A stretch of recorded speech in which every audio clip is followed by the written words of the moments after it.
والسلام على سيد الأنام فأعوذ بالله من الشيطان الرجيم وعاشروهن بالمعروف صدق الله العظيم.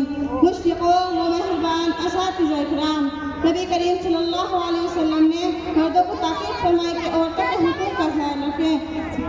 تاکید اور حکم ہی نہیں فرمایا بلکہ اس کو عملاً دکھایا بھی کہ عورتوں کے ساتھ کیا برتاؤ کرنا چاہیے. رسول اللہ صلی اللہ علیہ وسلم کی اپنی بیوی کے ساتھ زندگی ایک مکمل نمونہ ہے جو محبت، احترام، ذمہ داری اور بہترین اخلاق کا درس دیتی ہے. بہرحال حضور علیہ السلام نے جو تعلیمات ارشاد فرمائی تھی انہی پر عمل کر لیا جائے تو عورتوں کے حقوق ادا ہو جائیں گے. مزید کسی کانفرنس، پروگرام وغیرہ کی ضرورت نہیں.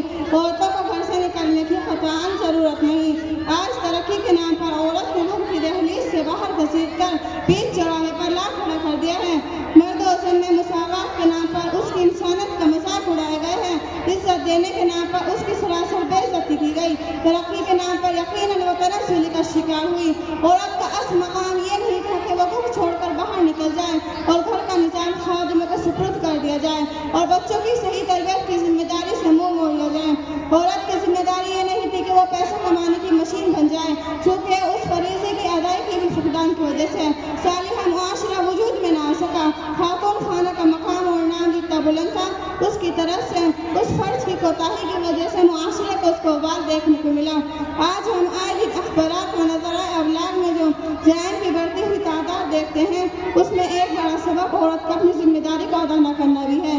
یہ تو صرف ایک آفت اور نقصان ہے. اس سے بڑھ کر اور اس سے پہلے خود اس عورت کو جو گھر سے باہر ترقی اور مساوات کے نام پر نکلی تھی خود اپنی عزت کو بچانے کے لالے پڑھتے نظر آئے.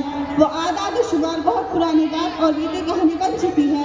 حقیقت یہ ہے کہ آج عورت کو آزادی کی ضرورت نہیں، اس لیے کہ وہ تو مکمل طور پر آزاد ہے. ہاں اسے تحفظ کی ضرورت ہے، اور جو تحفظ اسلام نے عورت کو دیا ہے وہ دنیا کے کسی مذہب نے نہیں دیا.